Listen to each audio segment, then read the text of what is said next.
Hi everyone, welcome to this amazing platform of our channel Panisha for Competitive Examinations and I am Piyush. तो आज की class में हम discuss करने वाले हैं अपना बूस्टर सीरीज़ का पार्ट थर्ड। इससे पहले आई होप कि आपने जो दो पार्ट आए हुए हैं वो देख लिए होंगे। तो पार्ट थर्ड की हम आज स्टार्टिंग करेंगे एंड इससे पहले अगर आपने अभी तक हमारे चैनल को सब्सक्राइब नहीं किया तो सब्सक्राइब कर लेना और उसके साइड में जो बेल आइकन है उसे आप प्रेस कर देना, ठीक है। आपको और भी कई सारे कोर्सेज मिल जाएंगे हमारे चैनल पर, बहुत ही बेनिफिशियल हैं, जो एनटीपीसी के लिए, सीजीएल के लिए और आपके सीएचएसएल के लिए, ठीक है। ये सारे कोर्सेज चल रहे हैं और ग्रुप डी के लिए भी काफ़ी सारी आपकी वीडियोज़ पड़ी हुई हैं, वो जाके आप देख सकते हो, ठीक है। तो आपकी ये सारी कोर्सेज चल रहे हैं। अगर आप सीजीएल टीयर 2 के लिए प्रिपेयर कर रहे हो तो आपके लिए हॉट्स क्वेश्चन सीरीज चल रही है, और अगर आपकी स्टैटिक जीके अभी तक आपको समझ में नहीं आए हुए तो उसके लिए टॉप 50 स्टैटिक जीके के टॉपिक्स का प्रीमियम कोर्स चल रहा है, जिसमें आपको थ्योरी कराई जा रही है। तो वो जाके आप जरूर देख लेना, प्लेलिस्ट वगैरह में चेक कर लेना, आपको सारी चीज़ें मिल जाएंगी। एंड आज का सेक्शन शुरू करते हैं। देखो भाई, पहला क्वेश्चन अपने पास क्या है, ध्यान से देखेंगे। फर्स्ट क्वेश्चन है अपने पास में कि अ shuttle Kock used for playing, यानी कि आपके पास में एक शटल कॉक है जो कि बैडमिंटन प्ले करने के लिए हम यूज़ करते हैं ना, उसके बैडमिंटन की जो शटल कॉक है उसकी जो शेप है वो frustum of a cone mounted on a hemisphere की शेप में है। यानी कि क्या है ना, वो एक शटल कॉक का जो आकार है वो एक गोलार्ध पर बने हुए शंकु के छिन्नाक यानी फ्रस्टम जैसा है। तो बात को समझेंगे कि इसका जो फिगर रहा होगा वो कैसा रहा होगा, एक बार देखते हैं। जो आपकी शटल कॉक होती है वो ऐसी होती है शेप में कि नहीं होती है, ऐसी आती है आपकी। लेट से अपना ये इतना तो फ्रस्टम हो गया, ठीक है, ये हो गया अपना फ्रस्टम। दैन नीचे क्या है आपका हेमिस्फेयर लगा हुआ है, तो ये बन गई आपकी शटल कॉक, ठीक है। तो इस शेप में है आपकी। अब क्या बोल रहा है, external diameters of the frustum are 5 centimetre and 2 centimetre. यानी ये जो फ्रस्टम है ना, इसके जो एक्सटर्नल डायमीटर्स हैं वो कितने हैं, 5 सेंटीमीटर है, 2 सेंटीमीटर है। यानी कि इसका डायमीटर है 5 सेंटीमीटर, ठीक है, बड़े वाले का। और जो इसमें छोटी वाली साइड है उसका डायमीटर है 2 सेंटीमीटर। क्लियर है, ये हो गया अपना 2 सेंटीमीटर का डायमीटर। अब क्या बात हो रही है, the height of the entire shuttlecock is 7 centimetre. यानी कि ये जो पूरी हाइट है ना शटल कॉक की वो तो है 7 सेंटीमीटर, ओके। ये अपना हो गया 7 सेंटीमीटर। तो पूछ रहा है find the external surface area. तो जो इसका एक्सटर्नल सरफेस एरिया है ना वो बता दें। अब जरा एक बार मैं कलर चेंज करके दिखाता हूँ, ध्यान से देखेंगे। अब लेट से ये फ्रस्टम है, इस फ्रस्टम की ये हो जाएगी अपनी हाइट, हाँ कि नहीं। और ये क्या हो जाएगी आपकी, ये जो बनी हुई है एजेस पर, ये हो जाती है हमारी स्लैंट हाइट, ठीक है। ये हो गया एल, ये हो गया हमारा एच। तो अब मुझे एक बात बताओ, ये जो हेमीस्फेयर बना हुआ है ना, इस हेमीस्फेयर का डायमीटर कितना हो जाएगा, 2 सेंटीमीटर ही हो जाएगा कि नहीं हो जाएगा, ठीक है। तो इस हेमीस्फेयर की जो रेडियस होगी, ये जो रेडियस आ रही है इतनी सी रेडियस, दूसरे कलर से दिखा देता हूँ एक बार, ध्यान से समझना। ये जो रेडियस है, इस रेडियस की कितनी वैल्यू हो जाएगी, 1 सेंटीमीटर हो जाएगी कि नहीं हो जाएगी। अगर ये 1 सेंटीमीटर है तो मैं अगर आपसे बात करूँ जो हाइट है फ्रस्टम की वो कितनी हो जाएगी, 7 - 1 हो जाएगी, यानी कि 6 सेंटीमीटर हो जाएगी कि नहीं हो जाएगी। बोलो हाँ, क्लियर है, ठीक है। इसको आप नोट करते जाना, सारी चीज़ों को एक बार समझ लो ध्यान से, फिर मैं आपसे बोलूँगा नोट करने के लिए टाइम दूंगा, वहाँ पे आप नोट कर लेना, ठीक है। एच आ गया अपने पास। अब मुझे बेसिकली, अगर मुझे इस पूरे जो ये फिगर बना हुआ है मेरा, मुझे इसका क्या चाहिए है, मुझे एक्सटर्नल सरफेस एरिया चाहिए है पूरे का, है ना। तो एक्सटर्नल सरफेस एरिया के लिए क्या चाहिए होगा हमें इसका, कि हम इसका सबसे पहले फ्रस्टम जो है, इस फ्रस्टम का कर्व्ड सरफेस एरिया निकाल लें और इस हेमिस्फेयर का कर्व्ड सरफेस एरिया निकाल लें, और इन दोनों के जो कर्व्ड सरफेस एरियाज़ हैं उन्हें हम ऐड कर देंगे, तो हमारा जो एक्सटर्नल सरफेस एरिया है वो मुझे मिल जाएगा, हाँ कि नहीं। तो सबसे पहले बात करते हैं इस फ्रस्टम की। तो फ्रस्टम में देखो क्या होता है, फ्रस्टम का जो सरफेस एरिया होता है, curved surface area of frustum, उसका फॉर्मूला क्या होता है, फटाफट से बोलेंगे। आपको फॉर्मूला वैसे याद करने की ज़रूरत नहीं होती है, लेकिन कुछ रिजल्ट हैं आप याद कर लेंगे ज़्यादा बेटर है। वैसे मैं आपको, अगर नहीं पता है आपको इनके फॉर्मूला कहाँ से आते हैं, कैसे आपका कौन से फ्रस्टम बनता है, तो कमेंट सेक्शन में बता देना, उसके लिए हम अलग से बाद में डिस्कस कर लेंगे, ठीक है। तो खैर, curved surface area of frustum होता है आप। और अगर मैं आपसे बोलूँ, ये जो बड़ी वाली रेडियस है ये कैपिटल आर है, इस जो बड़ी वाली रेडियस होगी यहाँ पे वो कैपिटल आर है, और ये स्मॉल वाली जो रेडियस है वो स्मॉल आर हो जाएगी, ठीक है। तो स्मॉल वाली रेडियस स्मॉल आर है, बड़ी वाली कैपिटल आर है, तो यहाँ पर क्या हो जाएगा, आर प्लस आर, यानी कि बड़ी वाली रेडियस प्लस छोटी वाली रेडियस इंटू में आपका क्या हो जाता है, एल। एल एल क्या होती है हमारी यहाँ पर, स्लैंट हाइट होती है, ठीक है। अब देखो, ये तो हो गया अपना curved surface area of frustum का फॉर्मूला, लेकिन अब मुझे यहाँ पर एल तो गिवन नहीं है, ओनली अपना जो हाइट है, यानी कि जो 6 सेंटीमीटर है फ्रस्टम की हाइट, ये मुझे पता है यहाँ पर, और मुझे कैपिटल आर की वैल्यू पता है, स्मॉल आर की वैल्यू पता है। स्मॉल आर कितना है भाई, 1 है। कैपिटल आर कितना हो जाएगा आपका, 5/2 यानी 2.5 सेंटीमीटर हो जाएगा, क्योंकि 5 सेंटीमीटर क्या है, इसका डायमीटर है। क्लियर है सबको भाई। अब देखो, हम यहाँ पर जो स्लैंट हाइट होगी वो कैसे निकालते हैं फ्रस्टम की, ध्यान से देखना। एल इक्वल टू में होता है आपका अंडर रूट में एच स्क्वायर प्लस का जो बड़ी वाली रेडियस है कैपिटल आर माइनस छोटी वाली रेडियस स्मॉल आर, इनका होल स्क्वायर, ठीक है। इनके डिफरेंस का हम होल स्क्वायर कर देते हैं। तो देखो ये कितना निकल के आ जाएगा यहाँ से स्लैंट हाइट, ध्यान से समझना। इक्वल टू में जो हाइट है हमारी कितनी है भाई, हाइट हमारी कितनी है भाई, यहाँ पर 6 सेंटीमीटर है। 6 का स्क्वायर करो कितना हो जाएगा, 36 हो जाएगा, ठीक है। अब जो बड़ी रेडियस है अपनी कितनी है, 2.5 सेंटीमीटर है कि नहीं है, छोटी वाली 1 सेंटीमीटर है, तो 2 में से आप 2.5 में से 1 को माइनस करो, कितना हो जाएगा 1.5, यानी 1.5। अच्छा अब मुझे बताओ ज़रा 1.5 का स्क्वायर कितना होता है, 2.25 होगा कि नहीं होगा। 15 का स्क्वायर 225 होता है। सारे स्क्वायर और क्यूब याद है ना, मैं आपसे हमेशा बोलता हूँ 3 चीज़ें आपको बिल्कुल याद करके रख लेनी है, 30 तक के स्क्वायर, 30 तक के क्यूब और उसके साथ टेबल्स, और इसके बाद में आपको जो 10 स्पेशल पाइथागोरियन ट्रिपलेट्स हैं वो आप बिल्कुल याद करके रख लो। आई बात समझ में। चलो अब ये कितना हो जाएगा 36 प्लस का 2.25, क्लियर है।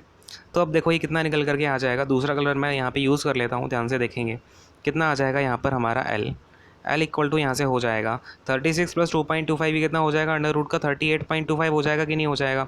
अच्छा अब मुझे एक बात बताओ ज़रा, 60 का होल स्क्वायर होता है अपना कितना 3600, और अगर मैं बात करूँ 62 का स्क्वायर होता है आपका 3844, ठीक है। 62 का स्क्वायर होता है 3844, यानी कि ये जो वैल्यू है आपके 62 के अप्रॉक्सी आ रही है कि नहीं आ रही है।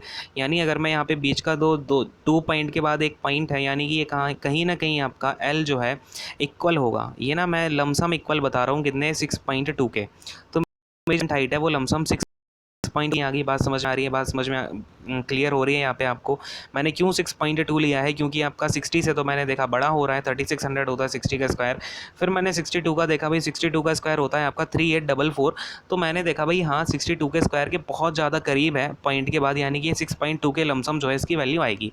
ठीक है चलो अप्रॉक्स वैल्यू हमने ले ली, यहाँ से एल की कितनी आ गई 6.2 आ गई। अब मैं ज़रा इन सारी चीज़ों को यहाँ पे रब कर देता हूँ, देखेंगे ध्यान से, ठीक है। देखो भाई ध्यान से ज़रा इसको मैं थोड़ा सा रब कर देता हूँ, तो अब हम देखते हैं एल हमें पता चल गया है कितना है हमारे पास में एल हमारा आ गया है 6.2 सेंटीमीटर जो है निकल करके आ गया है। फॉर्मूला आई होप कि आपने नोट कर लिया होगा, ठीक है। तो देखो यहाँ पर इन सारी चीज़ों को ज़रा हटा देते हैं। देखो भाई तो यहाँ से जो सी एस ए हो जाएगा, सी एस ए जो आपका हो जाएगा फ्रस्ट्रम का, कितना निकल करके आ जाएगा बताएं ज़रा। सी एस ए कितना आ जाएगा भाई, फॉर्मूला फटाफट से बोलो क्या था। देखो जहाँ भी आप बैठे हो वहाँ से आपको मैं कुछ भी पूछता हूँ ना, फॉर्मूला पूछता हूँ हाँ या ना बोलना पूछता हूँ, तो वहाँ से आपको रिप्लाई देना है, ये मत सोचना कि मैं आपके सामने प्रेजेंट नहीं हूँ, ठीक है। तो देखो सी एस ए कितना हो जाएगा पाई यानी कि 22/7, फिर आपका इंटू में क्या होता है R1 R प्लस आर, यानी कि जो छोटा वाला आर है वो 1 है और आपका बड़ा वाला आर कितना है 2.5 है, तो 1 प्लस 2.5 इंटू में आपका क्या होता है एल होता है, यानी कि कितना हो जाएगा इंटू में 6.2 हो जाएगा। क्लियर है भाई, सबको बात समझ में आ रही होगी। चलो भाई अब देखो ध्यान से यहाँ पे कितना हो जाएगा, ये 22/7 इंटू में 2.5 प्लस 1 हो जाएगा कितना 3.5, और ये कितना है इंटू में 6.2 है। क्लियर हो रही है ना बात। अब देखो 7 से कितने टाइम चला जाएगा, ये 0.5 टाइम चला जाएगा, और 0.5 इंटू में 22 कितना हो जाएगा भाई 11 हो जाएगा, ठीक है। 110 होता है आपको क्योंकि 22 5 जा, और एक पॉइंट है तो पॉइंट लगा के मैंने 0 को हटा दिया, यानी 11 बच गया। तो 11 इंटू में 6.2, यानी कि मेरा जो कर्व्ड सरफेस एरिया है फ्रस्ट्रम का वो कितना आ गया है, फटाफट से बताएं जरा। 6.2 का जब आप मल्टीप्लाई करोगे 11 में कितना आ जाएगा, ये 26 यहाँ आ जाएगा, 26 यहाँ आ जाएगा, यानी कि 682 और आपका यहाँ पर पॉइंट, यानी कि 68.2 जो है सेंटीमीटर स्क्वायर आपका फ्रस्ट्रम का कर्व्ड सरफेस एरिया आ गया है। कितना आ गया है 68.2। अब मैं ज़रा यहाँ से इन सारी चीज़ों को हटा देता हूँ विद फिगर, आप इन सारी चीज़ को नोट कर लेना, और यहाँ पर हम देख लेंगे कि हमें याद रखना क्या है कि सी एस ए जो हमारा फ्रस्ट्रम का आया हुआ है कितना आया हुआ है 68.2 आया हुआ है, ठीक है। इतनी सी बात आप ध्यान रख लेंगे। चलो इसे हटा देता हूँ। अब देखो अब हमें किसकी बात करनी थी, जो हमारा नीचे ये छोटा सा हेमिस्फीयर बना हुआ था, जो हमारी रेडियस निकल के आ रही थी वो कितनी आ रही थी 1 सेंटीमीटर निकल के आ रही थी कि नहीं आ रही थी। तो मुझे बताओ ज़रा C S A of hemisphere क्या होता है, C S A of hemisphere कितना होता है भाई, फटाफट से बता देंगे मुझे। इक्वल टू में हो जाएगा क्या, तो 2πr² होता है कि नहीं होता है। इक्वल टू में यानी कि 2 इंटू में अगर मैं पाई की वैल्यू 3.14 डाल देता हूँ, किसी कोई आपत्ति, हाँ भाई क्लियर है। तो इंटू में आर, यानी कि आर कितना हो जाएगा 1, यानी 1 का स्क्वायर, ठीक है। यहाँ से ये 6.28 निकल के आ जाएगा, और इंटू में 1 है तो वो 1 का इंटू करोगे आपका सेम नंबर निकल के आ जाएगा, यानी कि हमारा जो 6.28 है वो निकल करके आ गया C S A of hemisphere. And हमारा जो फ्रस्ट्रम का सी एस ए निकल के आया था, ये जो हमारा फिगर बना हुआ था फिर इसके ऊपर वो जो फ्रस्ट्रम का एरिया आया था कितना आया था, फटाफट से ज़रा मुझे बता देंगे। हाँ भाई कितना आया था 68.2 आया था कि नहीं आया था, ठीक है 68.2 सेंटीमीटर स्क्वायर। यानी कि अब मुझे क्या निकालना था एक्सटर्नल सरफेस एरिया, यानी कि अगर मैं पूरे एक्सटर्नल सरफेस एरिया की बात कर लेता हूँ तो मैं क्या कर दूंगा, दोनों को ऐड कर दूंगा, यानी 6.28 प्लस में आपका कितना हो जाएगा 68.2। तो ये कितना निकल के आ रहा है फटाफट से बता देंगे मुझे। यहाँ पर ये आपका 8 आ जाएगा, फिर आपका ये 224 हो जाएगा और आपका पॉइंट में 8 6 14 और ये 1, यानी कि 74.48 जो है आपका ये आपका एक्सटर्नल सरफेस एरिया निकल करके आ जाएगा। क्लियर है। तो अपना जो है 74.48 के अप्रॉक्स हमारा, यानी 74 पॉइंट अगर आपका कहीं पर 3 दिया गया है तो वो हमारा जो है राइट आंसर होगा। पूछो क्यों? क्योंकि हमने याद है ना आपको कि क्या लिया था, हमारा 6.2 ले ली थी हमने, जो स्लैंट हाइट निकली थी। जबकि जो 62 का स्क्वायर होता है वो कितना होता है, फटाफट से बोलेंगे 3844। ठीक है ना। तो हमने हल्का सा बड़ा ले लिया था, तो हल्का सा यहाँ पे हम पॉइंट में छोटा करके देखते हैं, तो यहाँ पे मुझे 0.3 दिख रहा है। तो ऐसे आपको कैलकुलेशंस करनी होती हैं। ठीक है। कभी भी बड़ा क्वेश्चन आ जाए बिल्कुल घबराना नहीं है, टेंशन नहीं लेनी है, आपको आराम से करते जाओगे। जैसे आपको अप्रॉक्स में यूज़ करना होता है चीज़ों को। अब आप कहोगे सर यहाँ पे तो ये जो है आपका क्रॉस का साइन लगा हुआ है, तो बेटा ये क्वेश्चन जो है आपका, जो जिस एग्जामिनेशन में आपका क्वेश्चन जो है आंसर की सही होके आई थी और यहाँ पे सारे बच्चों को इसका जो है नंबर मिल गया था, तो ये जो है आपका ये गलत आंसर, ये गलत आंसर नहीं है, आपका सही आंसर है बिल्कुल। यहाँ पे आपका 74.30 करेक्ट आंसर है। अब अकॉर्डिंग टू एग्जाम जो इन्होंने राइट आंसर दिया हुआ था वो मैं आपको दिखा देता हूँ, ये आप नोट डाउन कर लेना एक बार। ठीक है। अकॉर्डिंग टू एग्जाम इन्होंने राइट आंसर दिया था आपका 80 सेंटीमीटर स्क्वायर, जो कि बिल्कुल गलत था, सरासर गलत था ये आपका। ठीक है। तो ये आंसर नहीं होगा, आपका होगा 74.30, जिसे आप राइट आंसर मार्क कर देंगे। ठीक है। और ये जिस एग्जाम में पूछा गया था बिल्कुल गलत आंसर है। ठीक है। कोई दिक्कत नहीं है, आगे बढ़ जाएंगे। ठीक है। क्लियर है सबको भाई? बात समझ में आ गई होगी मेरी। हाँ भाई, चलो नेक्स्ट क्वेश्चन पे आते हैं। अब देखो नेक्स्ट क्वेश्चन क्या है अपने पास में, what is the mean of first 5 triangular numbers. हमें क्या पूछा गया है, मीन पूछा गया है फर्स्ट 5 ट्राइंगुलर नंबर्स का। तो ध्यान से देखेंगे। अब तो भाई ट्राइंगुलर नंबर्स क्या होते हैं, एक बार मैं ज़रा कलर चेंज करके दिखाता हूँ, देखें ध्यान से। देखो ट्राइंगुलर नंबर्स क्या होते हैं, सबसे पहले हमें यहाँ पर ये बात समझनी है। तो जैसे अगर मैं आपसे बोलता हूँ, मैंने कुछ नेचुरल नंबर्स लिखे हुए हैं स्टार्टिंग से 1 2 3 4 5 6, ठीक है। ये मैंने आपके कुछ नंबर्स लिख दिए। अब अगर मुझे ट्राइंगुलर नंबर्स बताने हैं ना, तो देखो कैसे बताता हूँ। 1 पहले लिख दिया मैंने, ठीक है, 1 का तो मैंने एज इट इज़ लिख दिया 1। फिर मैंने अगली बार लिख दिया 1 + 2 यानी 3 लिख दिया। फिर मैं अगली बार क्या लिख दूंगा, ये 1 + 2 + 3 यानी कि मैं ये कितना हो जाएगा आपका 6 हो जाएगा। फिर ये आपका 6 + 4 कितना हो जाएगा 10 हो जाएगा। फिर ये आपका 10 + 5 कितना हो जाएगा 15 हो जाएगा। फिर ये 15 + 6 कितना हो जाएगा 21 हो जाएगा। तो भाई ट्राइंगुलर नंबर कैसे निकालते हैं हम, तो ट्राइंगुलर नंबर की अगर आपको सीरीज़ निकालने को कहा जाए तो आपको करना क्या है, सारे नंबर्स को एक एक करके ऐड करते जाना है और उन्हें सीरीज़ में लिखते जाना है। तो ये आपकी बनती है ट्राइंगुलर नंबर्स की सीरीज़, और ये आपके लिए बहुत इंपॉर्टेंट है, क्वेश्चन में पूछा जा सकता है CHSL के लिए, तो बहुत ज़्यादा इंपॉर्टेंट है। ठीक है। तो याद रखेंगे, इसी वजह से मैंने ये आपका क्वेश्चन उठाया हुआ है कि आपको ट्राइंगुलर नंबर्स के बारे में अगर नहीं पता है तो पता चल जाए। ठीक है। तो अब देखो यहाँ पे हमें क्या चाहिए, मीन निकालना है हमें स्टार्टिंग के 5 का। तो 5 देख लो, 1 2 3 4 5, यानी कि हमें इतने नंबर्स का क्या है मीन निकालना है, 1 3 6 10 15 का। तो फटाफट से मीन क्या होता है, सम ऑफ नंबर्स अपॉन में नंबर, यानी कि टोटल नंबर का सम निकाल लेते हैं। 1 + 3 + 6 + 10 + 15, ये कितना निकल के आ जाएगा अपना, फटाफट से बोलो भाई।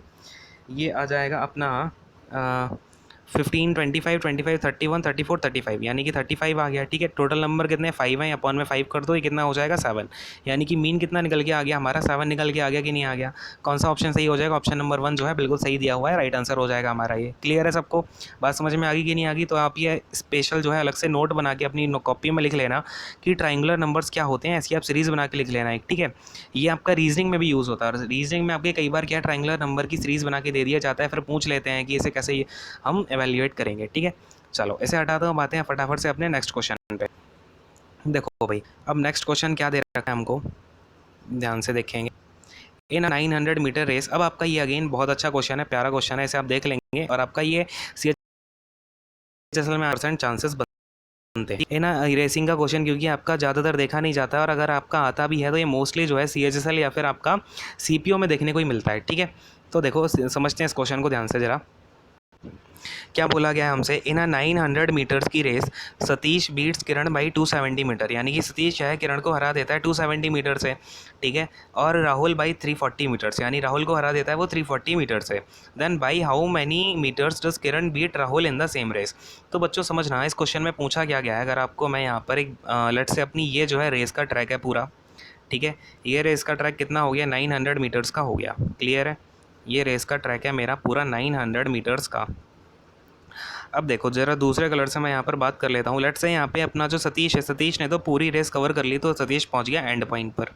इसके बाद इसने किरण को हरा दिया 270 मीटर से, यानी कि किरण यहाँ कहीं पर है और वो जो है 270 मीटर से हराया हुआ है, तो किरण ने कितनी डिस्टेंस कवर करी होगी? 900 माइनस 270, यानी अगर इतनी वैल्यू जो है 270 है तो किरण ने कितनी कवर कर ली? 900 में से आप 270 को माइनस कर दो, कितना आ जाएगा भाई? हाँ भाई, 630 आ जाएगा। तो किरण ने करी है 630 मीटर की डिस्टेंस कवर। अब बात हो रही है किसकी? राहुल की। तो ज़रा दूसरे कलर से हम देख लेंगे राहुल को। राहुल क्या कर रहा है भाई? 340 मीटर से जो है सतीश राहुल को 340 मीटर से हरा देता है। यानी लेट से अगर राहुल यहाँ कहीं है, यहाँ कहीं पर अगर राहुल है, तो सतीश ने राहुल को कितने से हराया? 340 मीटर से। यानी कि इतनी वैल्यू अगर 340 है तो स्टार्टिंग पॉइंट से राहुल ने कितनी डिस्टेंस कवर कर ली होगी? तो राहुल ने कवर कर ली होगी आपकी 900 माइनस 340, यानी कि आपका 560 मीटर्स की जो है राहुल ने डिस्टेंस कवर कर ली है। तो बात की गहराई को यहाँ तक आप समझ गए कि नहीं समझ गए? हाँ भाई। और हाँ, अगर सारी चीज़ें समझ में आती जा रही हैं तो सेशन को लाइक ज़रूर कर देना और शेयर कर देना सबके साथ में, ठीक है? नहीं तो माता रानी पाप देगी कि सारी चीज़ें समझ के आराम से बैठे हुए हो, ठीक है? ऐसे चुपचाप नहीं बैठना है, शेयर भी करना है और लाइक भी करना है सेशन को, ठीक है? चलो, अब देखो ये क्या है, समझते हैं ज़रा ध्यान से, बड़े ही प्यार के साथ समझेंगे इसको। देखें, अब बात क्या हो रही है कि यहाँ पे आपकी अगर मैं बोलता हूँ टी टाइम की बात हो रही है। यहाँ पे अगर बीट किया है, इसका मतलब होता है टी टाइम में सतीश ने पूरे 900 मीटर की डिस्टेंस कवर करी है। जो किरण है, किरण ने 630 मीटर की डिस्टेंस कवर करी है। और टी टाइम में आपके राहुल ने क्या है 560 मीटर डिस्टेंस कवर करी है, ठीक है? तो अब पिक्चर में किसकी बात हो रही है? तो किरण कितने सेम रेस में राहुल को कितने मीटर से हराएगी, ठीक है? अब ये बात चल रही है, यानी कि किरण और राहुल को अब हमें पिक्चर में मेन कैरेक्टर की तरह रखना है। सॉरी। अब देखो, किरण और राहुल को हमें क्या करना है? मेन कैरेक्टर की तरह देखना है। तो अब बात को समझना, किरण राहुल को कितने मीटर से हराएगी ये तो हमें तभी पता चलेगा जब किरण पूरे 900 मीटर को कवर कर ले, ठीक है? तो अब बात को समझना, अगर टी टाइम में आपका सॉरी, बोलते बोलते ना गला बैठ जाता है आप लोगों के लिए, एक सेकेंड रुको। देखो, अब क्या है, टी टाइम में अगर मैं बोलूँ आपकी डी डिस्टेंस कवर करी गई है, तो जो डिस्टेंस का रेशियो टी टाइम में होगा वही आपकी स्पीड का रेशियो होगा कि नहीं होगा दो लोगों के लिए? बात को समझ पा रहे हैं? क्योंकि डिस्टेंस क्या होता है? स्पीड इनटू टाइम होता है, ठीक है? अगर मैंने आपसे बोल दिया कि आपका टाइम जो है कांस्टेंट है दो लोगों के लिए, तो उनकी डिस्टेंस और स्पीड का जो रेशियो होगा ना वो इक्वल होगा कि नहीं होगा? तो बात यहाँ पे आप समझ पा रहे हैं? यानी कि अगर मैं आपसे बात करूँ, किरण और राहुल की जो स्पीड का रेशियो होगा, किरण और राहुल की जो स्पीड का रेशियो वो 630 तो 560 हो जाएगा, क्योंकि यहाँ पर आपका टाइम कांस्टेंट है, क्योंकि सेम टाइम में ये 630 मीटर कवर करती है और राहुल 560 मीटर जो है कवर करता है। बात की गहराई को यहाँ पर आप समझ पा रहे हैं या नहीं समझ पा रहे हैं? कोई भी डाउट होता है कमेंट सेक्शन में पूछ जरूर लेना, ठीक है? अंदर बैठा के मत रखना डाउट को। देखो खैर, 630 है, ये 560 हो गया। अब क्या है, अगर मैं बोलता हूँ किरण पूरी डिस्टेंस कवर कर लेती है 900 मीटर्स की, किरण अगर पूरे 900 मीटर की डिस्टेंस कवर कर लेती है तो राहुल कितनी डिस्टेंस कवर करेगा?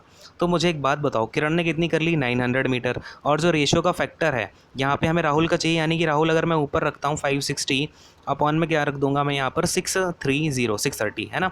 और क्या यहाँ से क्या निकल के आ जाएगा आपका? राहुल ने कितनी डिस्टेंस कवर करी है, ये आपका मल्टीप्लाइंग फैक्टर बन जाएगा कि नहीं बन जाएगा? क्यों बनेगा? क्योंकि इनकी जो स्पीड का रेशियो होगा वो हो जाएगा, किरण अपॉन राहुल का होगा 630 अपॉन 560, लेकिन हमें क्या चाहिए? राहुल का चाहिए। सो यहाँ पे राहुल का हो जाएगा 560 अपॉन 630। बात की गहराई को यहाँ पे समझ रहे हैं आपकी नहीं समझ रहे हैं? ठीक है, तो अब हमने यहाँ पे मल्टीप्लाइंग फैक्टर आया तो कितना आ रहा है यहाँ पे? देखो ध्यान से, अब ये कितना हो जाएगा आपका? 3 2 जा 3 1 जा और ये जाएगा आपका 3 3 जा, ठीक है? ये हो जाएगा 300। अब जाएगा 3 7 जा और ये चला जाएगा 100। क्लियर है? 7 से जाएगा ये 8 टाइम्स, यानी कि राहुल ने कितनी डिस्टेंस कवर कर ली है? 800 मीटर की। तो अगर मैं आपसे बात करता हूँ, जितने टाइम में किरण 900 मीटर कवर करेगी उतने टाइम में राहुल क्या करता है? 800 मीटर को कवर कर लेता है। यानी कि अगर मैं आपसे पूछता हूँ कि किरण ने कितने मीटर से राहुल को बीट कर दिया है, तो बड़े ही ध्यान से देखना, किरण ने 900 कर लिया, राहुल ने 800, तो कितना डिफरेंस है? कितने मीटर से बीट किया हुआ है? ध्यान से देखो, 100 मीटर से बीट किया है कि नहीं किया है? तो यहाँ पर आपका ऑप्शन नंबर 4 जो है बिल्कुल राइट आंसर हो जाएगा। अब कुछ बच्चे ना बड़ी होशियारी दिखाते हुए यहीं पे कर देते हैं कि किरण ने तो 630 मीटर कवर किया है, राहुल ने 560 मीटर कवर किया है, तो इन दोनों के बीच में डिफरेंस देख लो 70, और 70 को मार्क कर देंगे, अपने आंसर आ जाएगा। अगर आप 70 को मार्क करोगे बेटा तो जो आपका मार्क्स है ना वो आने की वजह जाएगा, ठीक है, नेगेटिव में जाएगा। तो ऐसा मत करना, अपनी होशियारी मत दिखाना। रेसिंग के क्वेश्चन में याद रखना, कुछ भी चीज़ आपकी डायरेक्ट नहीं होती है, टाइम के साथ नहीं खेलते हैं, ठीक है? टाइम जब आपका कांस्टेंट होता है तो वहाँ पे स्पीड और डिस्टेंस का रेशियो सेम होता है, वहाँ से हम क्या करेंगे? मल्टीप्लाइंग फैक्टर निकालेंगे और उसका हम इंटू करा देंगे, जिससे हम पता चल जाएगा जितनी देर में किरण 900 किलोमीटर को कवर करेगी उतनी ही देर में राहुल कितनी डिस्टेंस को कवर कर लेगा, वो हमें पता चल जाएगा। वहाँ से हम पता लगा लेंगे कि राहुल कितना पीछे रह गया, ठीक है, बात समझ में आ गई कि नहीं आ गई? फटाफट से हाँ बोलो और सेशन को लाइक करते जाना, शेयर जरूर कर दिया करो, ठीक है? देख रहा हूँ आप लोग शेयर यार करते नहीं हो, ठीक है? तो मतलब फिर हम लोग का भी मोटिवेशन जो होता है ना वो कम हो जाता है काफ़ी, ठीक है? खैर, इसे हटाता हूँ, नेक्स्ट क्वेश्चन पे आते हैं, फटाफट से देखते हैं नेक्स्ट क्वेश्चन क्या है अपने पास ही। अब अपना जो next question equal to 2, then हमें कॉट थीटा की वैल्यू चाहिए है। तो ध्यान से समझना है यहाँ पर बातों को। Cosec theta plus cot theta कितना है? 2 है। अब मुझे एक बात बताओ, आपको ये फॉर्मूला पता है कि नहीं पता है? कॉसेक स्क्वायर थीटा माइनस का कॉट स्क्वायर थीटा कितना होता है? 1 होता है कि नहीं होता है? तो अगर मैं आपसे बोल दूँ ये आपका इसका मतलब हुआ cosec theta plus cot theta into में cosec theta minus cot theta, हो जाएगा कि नहीं हो जाएगा? ए स्क्वायर माइनस बी स्क्वायर की फॉर्म बन रही है ना? समझ तो इतनी सी बात तो समझ में आ रही होगी। अगर नहीं भी आती है तो डाउट में पूछ लेना, ठीक है? कोई बात नहीं है। तो इसका मतलब क्या हुआ यहाँ से आपको क्या पता चल रहा है कि cosec theta minus cot theta की अगर मैं बात करूँ तो इक्वल टू में क्या हो जाएगा? वो 1 अपॉन का कॉसेक थीटा प्लस का कॉट थीटा हो जाएगा। तो इतनी सी बात आपको यहाँ से समझ में आ गई कि नहीं आ गई? ये रिजल्ट आपको पता चल गया कि नहीं चल गया? वैसे आपको ये रिजल्ट ऑलरेडी पता होना चाहिए था, लेकिन तब भी मैं आपको दिखा देता हूँ कहाँ से आता है, तो सो दैट आपको चीज़ें जो है रिवाइज़ करने में आपको आसानी मिल जाए और आप जो है यहाँ पे अच्छा परफॉर्म कर पाएँ अपने पेपर में, ठीक है? तो ये आपका निकल के आता है, ये आपको रिजल्ट याद रखना है हमेशा। तो अगर मैं आपसे अब ये सारी चीज़ें हटा देता हूँ, अगर मैं आपसे यहाँ पे बात करूँ कॉसेक थीटा माइनस का कॉट थीटा कितना हो जाएगा, तो ये हो जाएगा अपना कॉसेक थीटा माइनस का कॉट थीटा इक्वल टू में कितना हो जाएगा? फटाफट से बोलो, 1/2 हो जाएगा कि नहीं हो जाएगा? क्योंकि 2 क्या है आपका cosec theta plus 1 plus cot theta है और ये अपना 1 में आ जाएगा, हाँ कि नहीं? क्लियर है इतनी सी बात? तो अब देखो, अगर मैं इसे मान लेता हूँ इक्वेशन नंबर 1, इसे मैं मान लेता हूँ इक्वेशन नंबर 2। अब मैं क्या करूँगा, इक्वेशन नंबर 1 से इक्वेशन नंबर 2 को माइनस कर देता हूँ, क्योंकि मुझे क्या चाहिए है? कॉट थीटा चाहिए है। तो देखो, अब मैंने कॉसेक थीटा से कॉसेक थीटा को माइनस किया, ये तो हो गया अपना 0। अब मैंने कॉट थीटा से माइनस किया माइनस का कॉट थीटा, तो ये आ जाएगा अपना प्लस का 2 कॉट थीटा, हाँ कि नहीं? क्लियर है इतनी सी बात? अब देखो इक्वल टू में कितना आ जाएगा? 2 माइनस का 1/2, यानी कितना निकल के आ जाएगा? ये 3/2 आ जाएगा, बोलो हाँ। क्लियर है इतनी सी बात? तो ये 3/2 का मतलब कितना हो जाएगा आपका? तो ये यहाँ से देख लेते हैं, यहाँ से कितना आ जाएगा? ये कॉट थीटा इक्वल टू में 3/2 है ना, तो अपना एक और नीचे चला जाएगा, 3/4 हो जाएगा। तो 3/4 को आप कैसे लिख सकते हैं? 4 का डिवाइड कर दो इसमें, 0 पॉइंट का 4 7 जा 28 और 4 5 जा 20, यानी कि 0.75 जो है आपकी कॉट थीटा की वैल्यू निकल करके आ जाएगी। कौन सा ऑप्शन है? ऑप्शन नंबर 4 जो है हमारा यहाँ पर राइट आंसर हो जाएगा। तो आपका ऐसा क्वेश्चन आ जाता है, कोई टेंशन नहीं लेनी आपको, छोटे छोटे जो आइडेंटिटीज़ हैं उनका ही यूज़ होता है, ठीक है? इस भी चीज़ को याद रखेंगे, सीजीएल और आपके सीएचएसएल में बहुत बार पूछा जाता है और ये एनटीपीसी में भी पूछे जाने के चांसेस हैं, ठीक है? तो ये चीज़ आप जो है याद रखेंगे, ठीक है? हटाता हूँ इसको, अब नेक्स्ट क्वेश्चन पे आते हैं। अब देखो भाई, नेक्स्ट क्वेश्चन में अपने को क्या देखा है? अब हमें यहाँ पे डीआई का क्वेश्चन आ गया, ध्यान से देखेंगे। The average salary per year during period 2001 से 2006 तक की हमें जो है एवरेज सैलरी निकालनी है। तो देखो सैलरी कहाँ पे है? ये है सैलरी, यानी कि हमें इसका पूरा एवरेज निकालना है। तो फटाफट से ऐड कर दो इन सारों को। यहाँ पे 20 यानी 20 तो भाई सब में है, तो ये हमने 20 लगा दिए। अब ये देखो 6 + 5 11 13 14 और ये आपका 16, यानी 6 आ गया और आपकी 1 कैरी में चली जाएगी, हाँ कि नहीं? यहाँ से कितना हो जाएगा? ये 2 3 9 2 3 6 4 10 15 20 21, यानी ये हो जाएगा आपका 21, यानी 21600 जो है टोटल सैलरी है। अब मुझे एवरेज चाहिए, तो फटाफट से बोलो एवरेज क्या होता है? टोटल सम अपॉन में जितना नंबर है। कितने नंबर हैं? 1 2 3 4 5 6 नंबर है, यानी 6 से हम क्या कर देंगे? डिवाइड कर देंगे। तो यहाँ से कितने टाइम जाएगा? 6 3 ज़ा 18, देन आपका कितना हो जाएगा? 6 6 ज़ा 36 और आपका ये 2 0 लग जाएंगे, ठीक है? यानी कि 3600 जो है हमारा यहाँ से एवरेज निकल करके आ जाएगा। कितना आ जाएगा? 3600, यानी ऑप्शन नंबर कौन सा राइट हो जाएगा हमारा? ऑप्शन नंबर 1 जो है करेक्ट आंसर निकल करके आ जाएगा। तो कुछ नहीं करना आपको, ऐसे क्वेश्चन आ जाते हैं फटाफट से कैलकुलेशन कर लेनी, और आपको कैलकुलेशन को मजबूत करने के लिए क्या करना होगा? डेली प्रैक्टिस करनी होगी। डेली आप इसमें 30 to 40 मिनट्स दो कैलकुलेशन में, समझे? नहीं तो आपका एग्ज़ाम जो है टाइम से नहीं हो पाएगा। लिख के ले लो आप ये, जब तक आप कैलकुलेशन की प्रैक्टिस नहीं करोगे ना तब तक आपका एग्ज़ाम नहीं हो पाएगा। डेली 30 to 40 मिनट देने, कैसे देने हैं? देखो कैलकुलेशन करने के लिए आपको क्या करना है? अपनी बुक उठाओ और उसमें क्या करते जाना है कि आप कोई भी अपने रैंडम नंबर लिखो, उनका मल्टीप्लाई करो, डिवाइड करो और उसे आप अपने फ़ोन के कैलकुलेटर से क्या करेंगे? चेक करेंगे, ठीक है? तो आपको अपने आप जो है रिजल्ट देखने को मिल जाएगा। क्लियर है?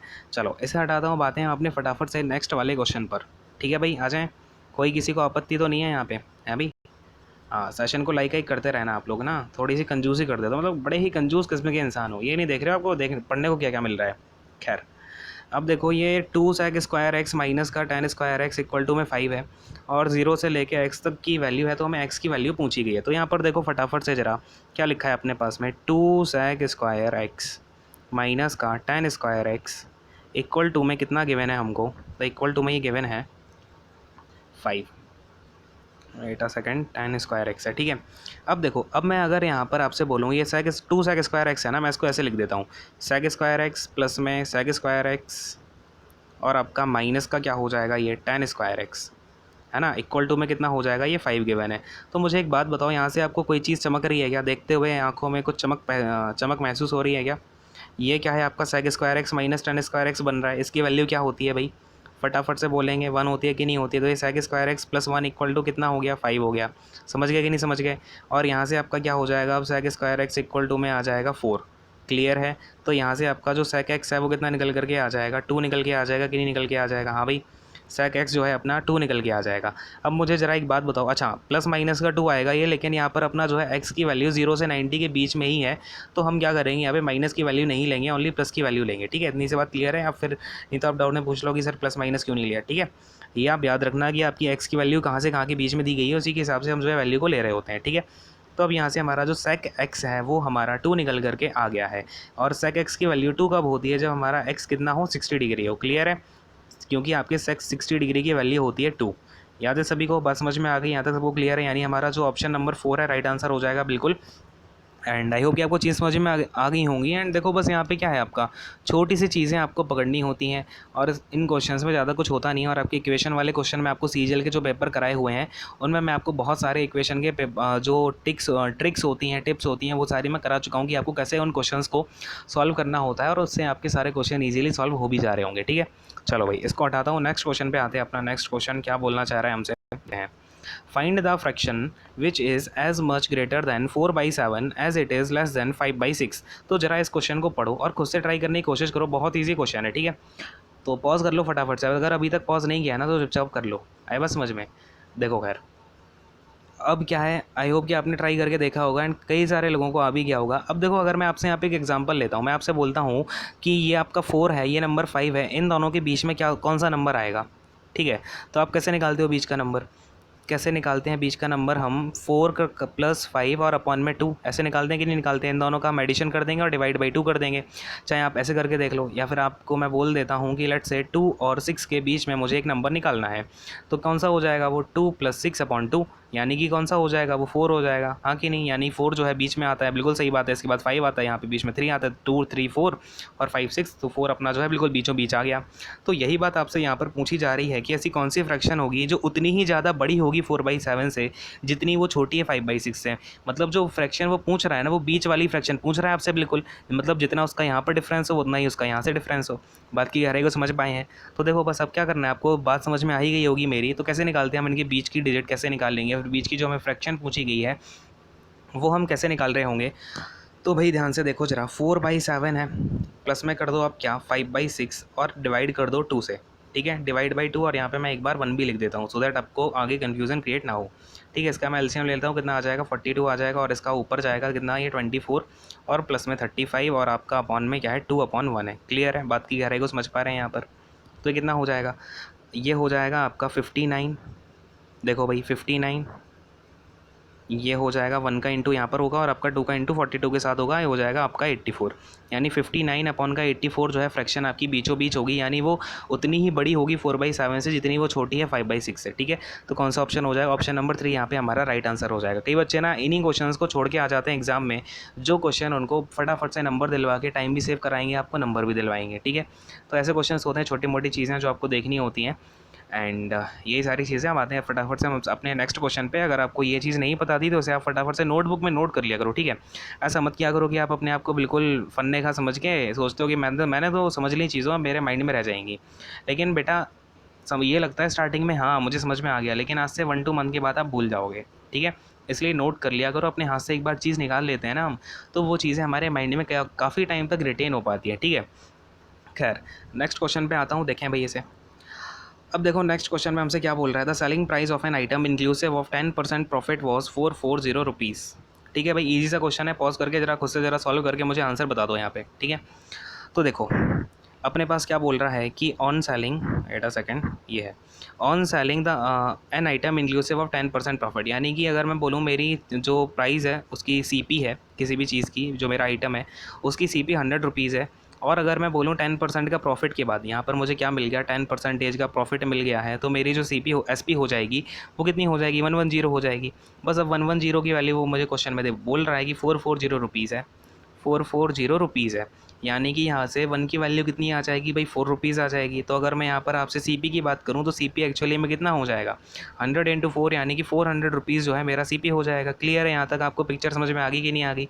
क्लियर है सबको, हाँ कि नहीं? बोलो हाँ फटाफट से, ठीक है, बड़ा जोर का हाँ आना चाहिए। देखो, what would be the percentage loss if the item was sold for ₹370। अब वो पूछ रहा है कि अगर उस आइटम को मैं 370 रुपीज़ में बेच देता तो मेरा कितना लॉस परसेंटेज होता। अब ये तो है आपका सीपी, ये लेट से अब आपका एसपी नंबर 2 आ गया, तो यहाँ पे आपको कितने का लॉस दिख रहा है, 30 रुपीज़ का लॉस दिख रहा है, ठीक है। यहाँ पे मैं आपकी लॉस परसेंटेज निकालने की कोशिश कर रहा हूँ। ये आपका 30 रुपीज़ का तो लॉस हो गया, ठीक है। और अपॉन में क्या होगा अपना, कितना यहाँ पर अपना सीपी है 400 है, अपॉन में 400 डाल दो, इनटू में 100 का मल्टीप्लाई करा दो, परसेंटेज निकालना है। क्लियर है? तो ये 0 से 0 कैंसिल हो जाएगा, और ये 4 से आप कैंसिल करोगे 30 को, कितने टाइम जाएगा, ये देखो जाएगा आपका 4 7 जा 28 पॉइंट में 4 5 जा 20, ठीक है। तो 7.5% जो है हमारा लॉस परसेंटेज यहाँ पर निकल करके आ जाएगा। तो क्लियर है क्या आपको, सारी बातें समझ में आ रही हैं या नहीं आ रही हैं? फटाफट से हाँ या ना में आंसर देंगे, ठीक है। तो अपना यहाँ पर ऑप्शन नंबर 2 क्या है, बिल्कुल राइट आंसर निकल करके आ जाएगा। एंड आई होप कि आपको आज के बूस्टर सीरीज़ के क्वेश्चन अच्छे लगे, सारे क्वेश्चन आप समझ पाए होंगे। कहीं ना कहीं आपको कोई ना कोई नई चीज़ तो सीखने को मिल ही होगी। एंड अगर आपको सारी चीज़ें अच्छी लगती हैं तो सेशन को लाइक कर देना। यहीं पे मैं रैपअप करूँगा आज की, हम यहीं पे क्वेश्चंस को डिस्कशन करना एंड करते हैं। अगर आपको कोई क्वेश्चन नहीं आया था तो आप उसे बार फिर से देख लेना और उसे नोट डाउन जरूर कर लेना। उसका जो आपको मेन पॉइंट हो, क्वेश्चन ना सही उसका मेन पॉइंट तो आप नोट डाउन कर लिया करो, ठीक है। लाइक कर देना, शेयर करना सेशन को ज़्यादा से ज़्यादा, सो दैट मैं आपको और भी अच्छे से अच्छे सेशंस लेके आ पाऊँ, ठीक है। बहुत मोटिवेशन मिलता है जब आप लोग बोलते हो ना कि सर अच्छा लगा मुझे, मुझे सारी चीज़ समझ में आ रही है, बहुत ज़्यादा हेल्प मिल रही है, तो इससे ना बहुत ज़्यादा मोटिवेशन मिलता है और हमें और ज़्यादा अच्छा करने की प्रेरणा मिलती है ना। चलो, और आपको अगर अभी तक चैनल को सब्सक्राइब नहीं किया तो कर दो, ठीक है। बहुत सारी अच्छी अच्छी सीरीज़ आने वाली हैं और आपको यहीं से सिलेक्शन मिल जाएगा, ठीक है। चलो भाई, यहीं पे मैं अपने सेशन को एंड करूँगा। Thank you so much, God bless you all, take care, bye bye.